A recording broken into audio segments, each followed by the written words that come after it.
Latin from scratch, first class about participles, the morphology. Then in the next class, we will study the syntax. Here we can see a summary of the 4 participles that we have in Latin: the present participle, which is always active, the perfect participle, which is always passive, and then the future participle, which can be either active or passive. Participles are verbal adjectives. That is, an adjective which is formed from a verb. In Latin, there are 4 participles, but the most common ones coincide with the English present participle and perfect participle. First, the present participle, which is always active, has the form of a one-ending E stem third declension adjective. Okay, so we see here amans, amantis, monens, monentis, ducens, ducentis. Okay, so one-ending E stem third declension adjective. It's here, of course, we only have the nominative singular and genitive singular, because from here, from this statement, we can conjugate the whole participle in all the cases, etc. It is formed in the following way. Present stem, we are in the present participle, so of course present stem, then linking a, short a, in the third, mixed, and fourth conjugations, then present participle morpheme nt, this is what says this is present participle, and then the third declension is stem ent. Okay, so that's why we have amans, amantis. And here you see it, because I just said nt, okay, it is here, but it is not here. Okay, so in the nominative and vocative singular, the interconsonantical t, that is, here we would have nt plus s, which is the ending of for the nominative, etc. But this ns, amans, too complex for the Romans, no? So amans, you lose the t. Okay, so that's why amans. So here, no, amans, it would be amans, but no, amans. Now, the present participle expresses simultaneity. Okay, because we said at the kind of ending of the previous class, we said the participles and the infinitives express relative time depending on their stem. Okay, so the present stem, and we said, no, like each of the stems, what relative time they express. And we said the present stem expresses the simultaneity. Okay, so present participle expresses simultaneity. Like the thing, the action of the participle happens at the same time as the action of the main verb. Okay?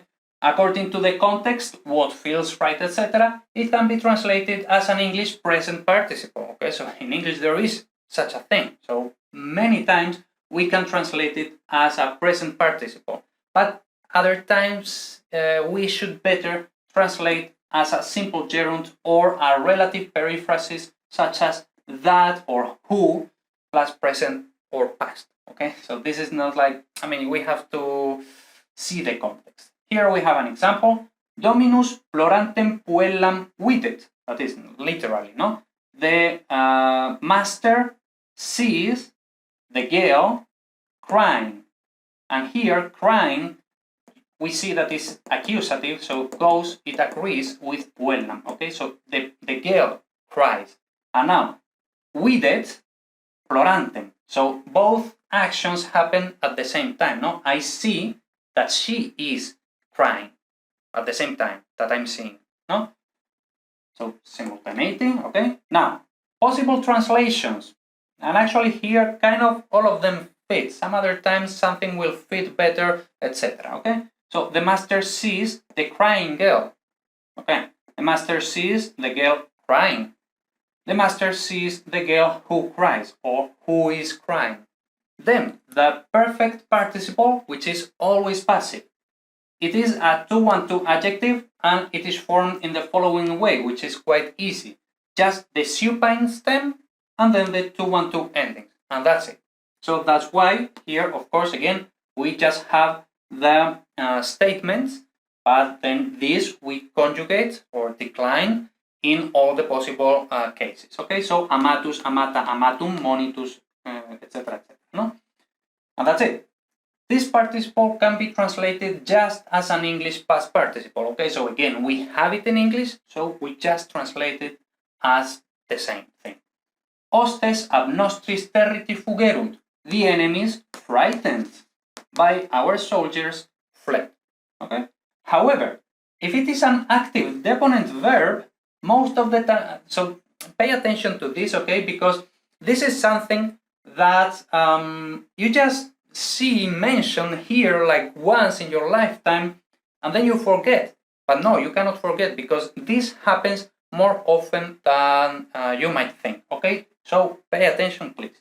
However, if it is an active deponent verb, most of the times it's better translated as a compound gerund, but sometimes just as a simple gerund, or any other way which expresses anteriority, okay?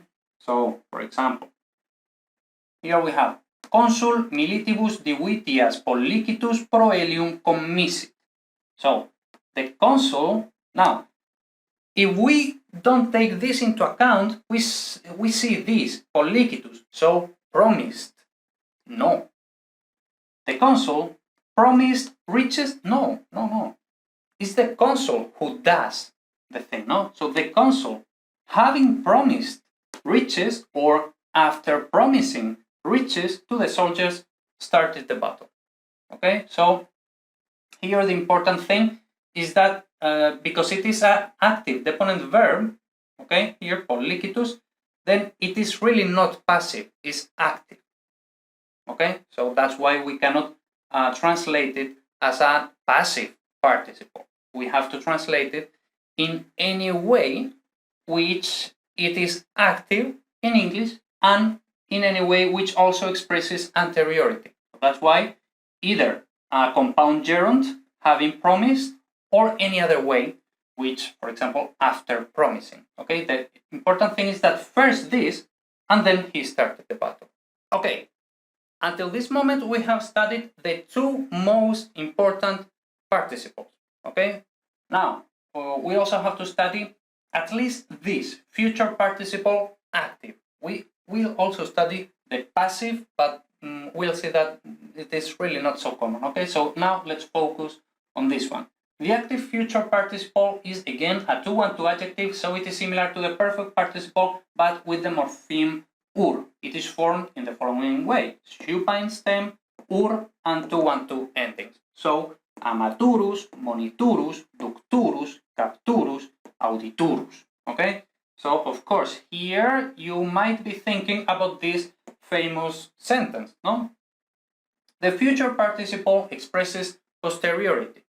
There is no equivalent in English, so we should translate in any way that conveys notions of future, intention, imminence, obligation, etc. Like things which might or will or are about to happen in the future.